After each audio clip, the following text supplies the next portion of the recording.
Buckle Up Podcast. My mic is right. My mic is tight. My mic is hype.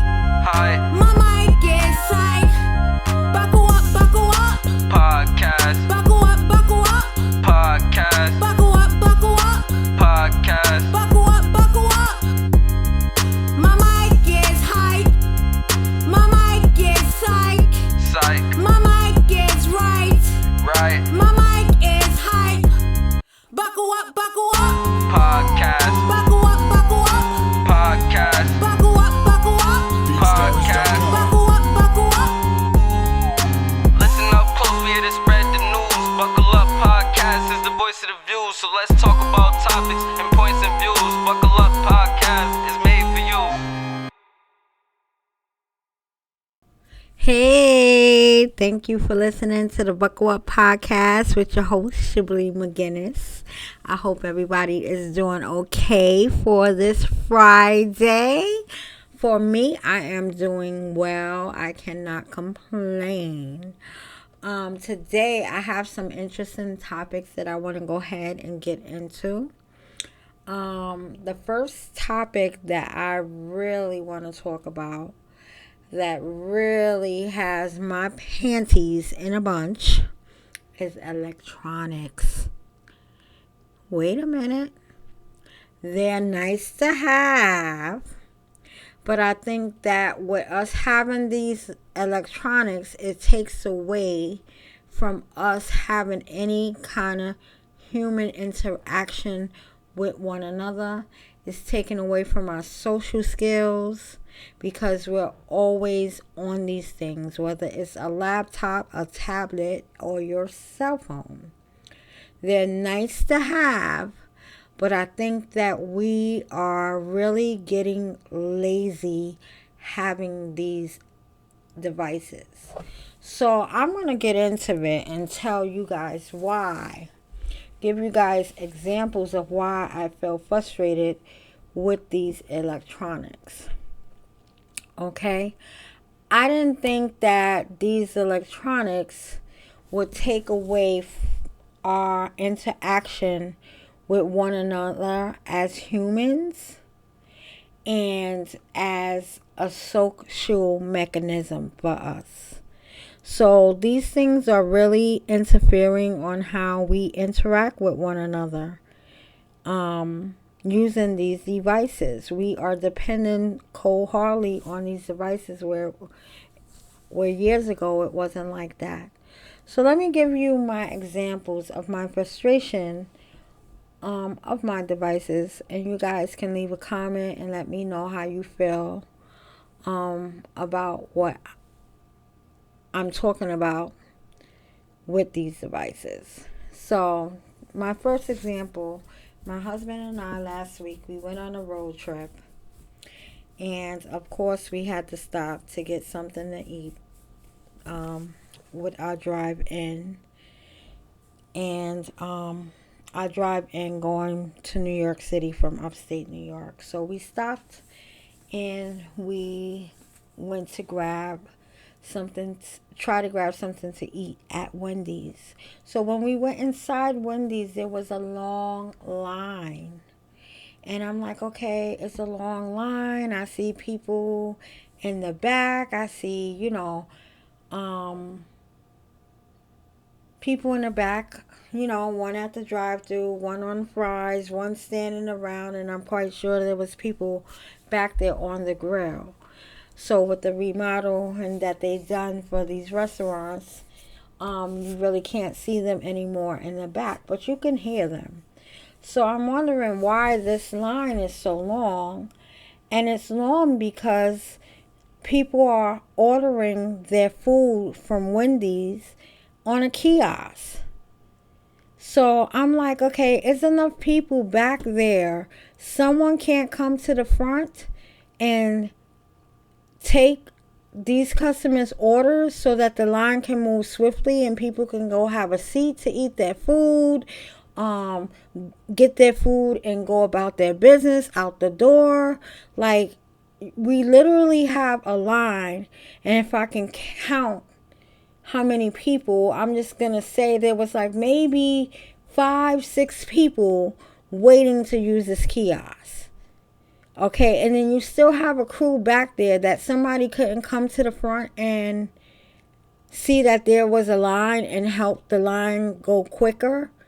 Everybody is not computer savvy on a kiosk. So that's going to make your time even longer standing on the line when you have about 6 or 7 people waiting to place their order. I was just so frustrated. So me and my husband, we had left Wendy's and we went across the street to McDonald's, where they did have a kiosk too.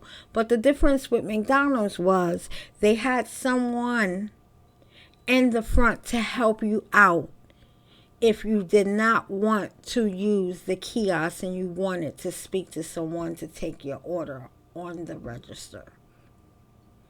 I don't understand why these kiosks is in place. It takes away from your human contact with one another just to have a conversation, you know, and even just to move things along, or just to be happy to see somebody at the front to greet you so that you can get your order and step over to the side and let the next person take their order.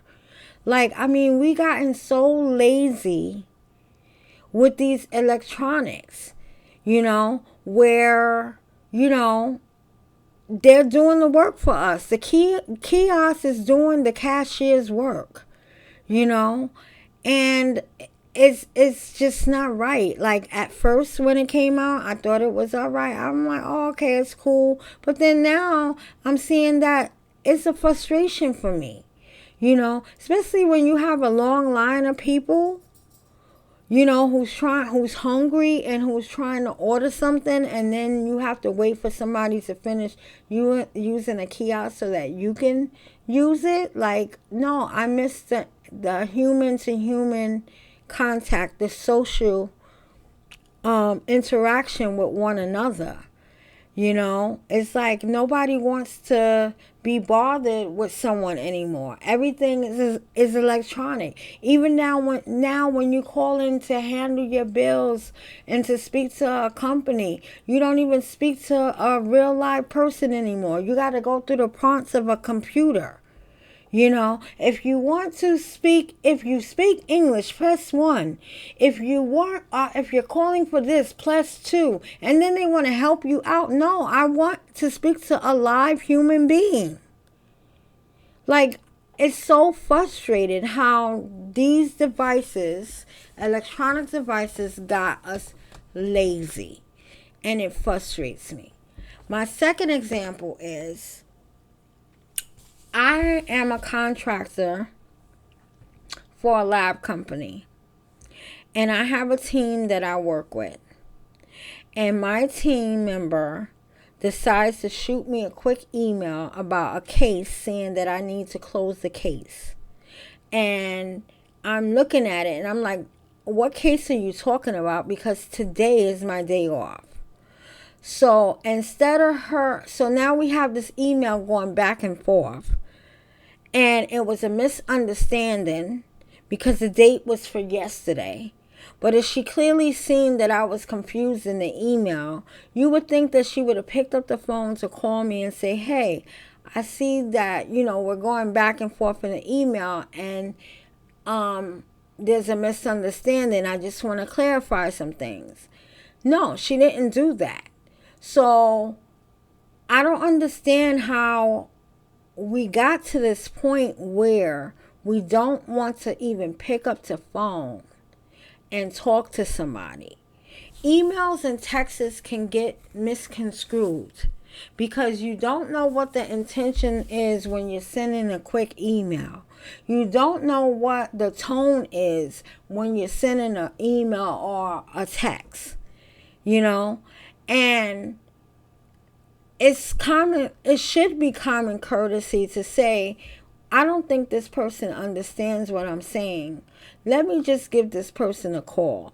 But we got so used to these devices And we got so lazy where we don't want to talk to one another that we're missing out on real detail and informative information because we just clearly don't want to pick up the phone.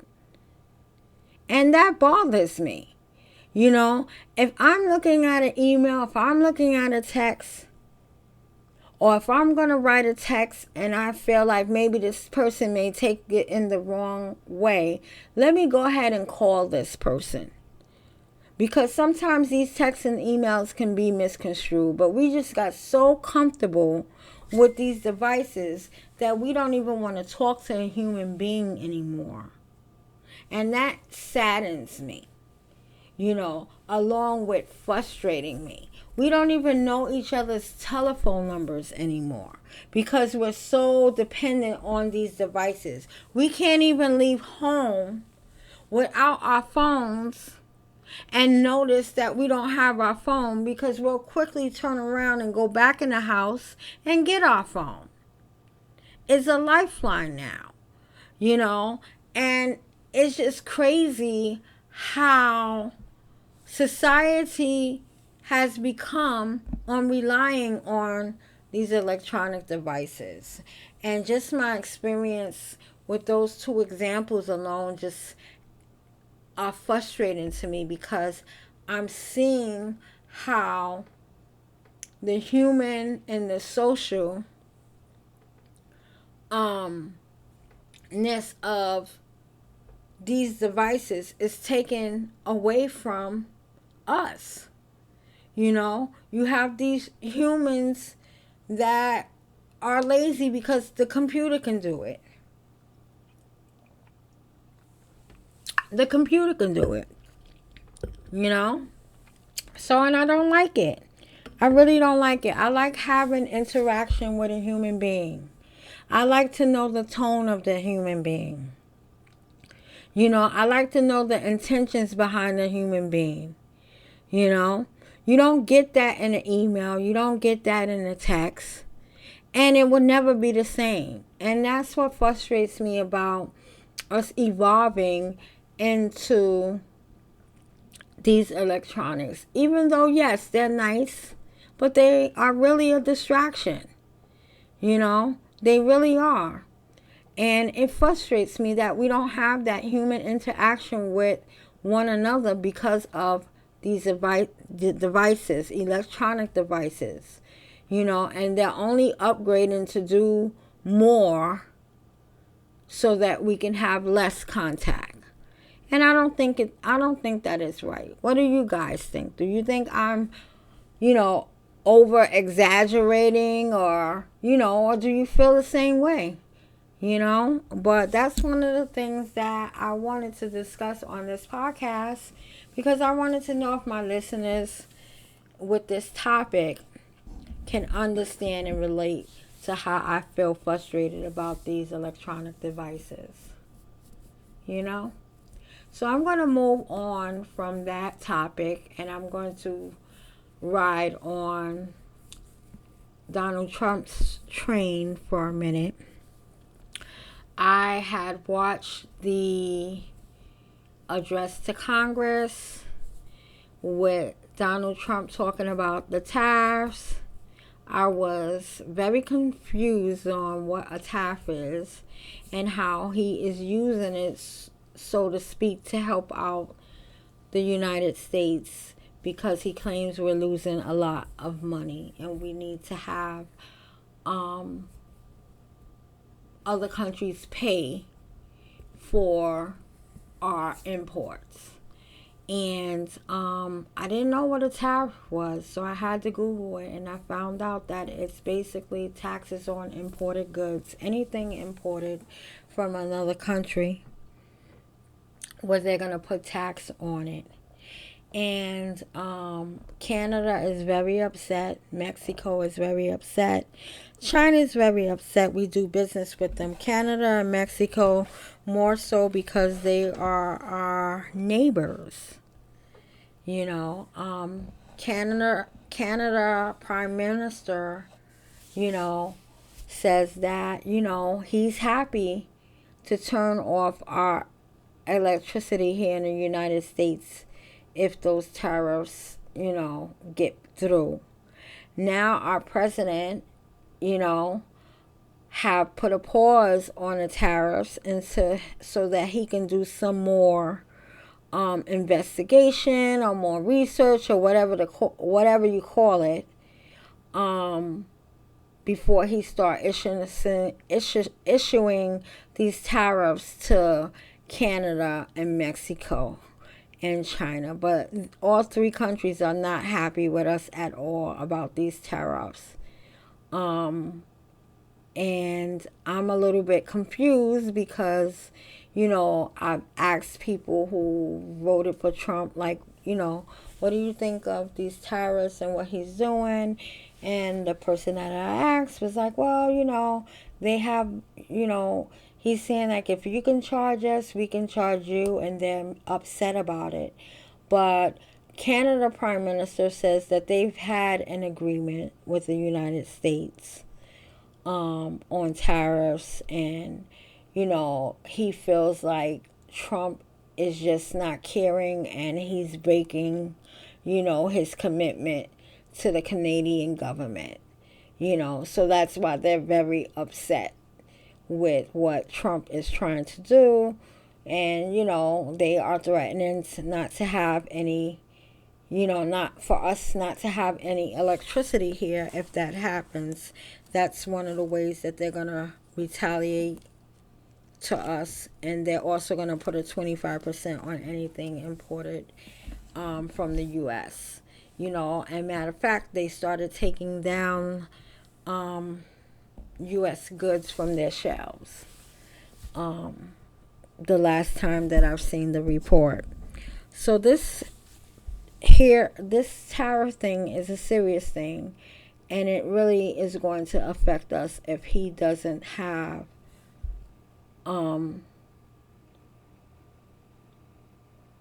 good communication and a good agreement with these countries. He's going to do this country more harm than good. So I pray that, he does the right thing, because these are our allies, Mexico and Canada, and we do a lot of business with China. A lot of that stuff comes to the United States, so he's paused it, so he's trying to figure it out. And I just hope that it comes into a good agreement, or things remain the same the way that there was, so that the people of the United States won't be affected by it. Because if he goes through with this, we are definitely going to be affected by it big time. And it's going to definitely be very uncomfortable for us. So I'm praying that things go well with that. But it was concerning to me, and I had to go ahead and look up what tariffs was and what they do and what does it mean for all the countries, but yeah, that's my Trump train for that.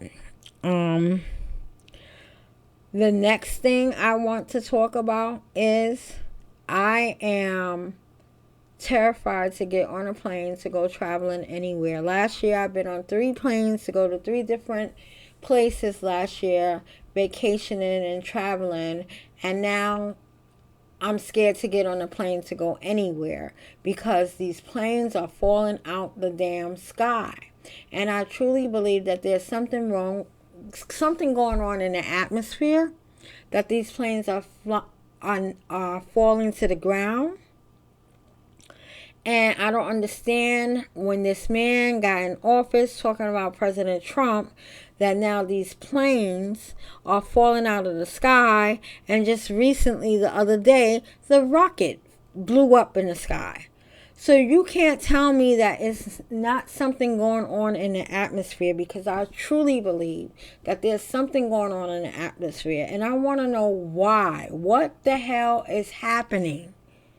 What is happening? I would love to take a trip, but now I'm scared for my safety flying on a plane because these planes are falling out the sky where they wasn't before. And then you have this rocket that Elon Musk got going in the sky that just blew up in the sky. Like, what is happening? What is happening? Guys, this stuff is so bizarre and scary. It's frightening. How many of you guys are feeling the same way that I feel? Like you're scared to fly right now. Like you really don't want to fly. And you're really confused and you really would like to know what is going on with our atmosphere, that these planes are flying, that these planes are not staying up in the air. Like, really.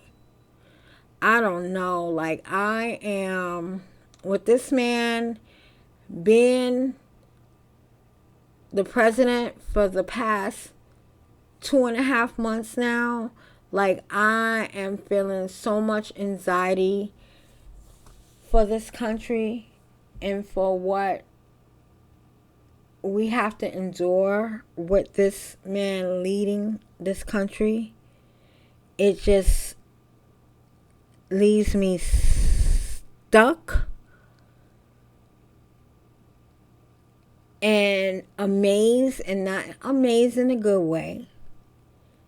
And I just feel stuck. I really do. I feel really, really stuck because so many changes is happening that really is going to hurt the people of the United States. It's really going to hurt us. And I just don't know. I just don't know what to do. Like, I really don't know what to do. I don't know what to trust. You know, I'm looking at different, areas of information, and I really don't know what to believe. But I know one thing, and that one thing is we have to pray now harder than we ever did before with this man being in office.